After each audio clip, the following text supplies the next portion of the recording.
आदित्याय भास्कराय नमः।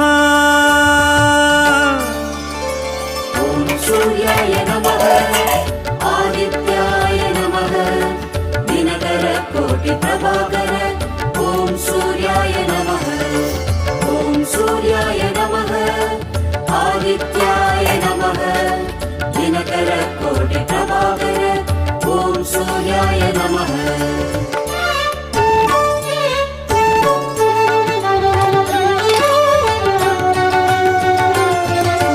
ततो युद्ध परिश्रान्तं समरे चिन्तया स्थितं रावणं चाक्रतो दृष्ट्वा युद्धाय समुपस्थितम्। ॐ सूर्याय नमः ॐ सूर्याय नमः। ततो युद्ध परिश्रान्तं समरे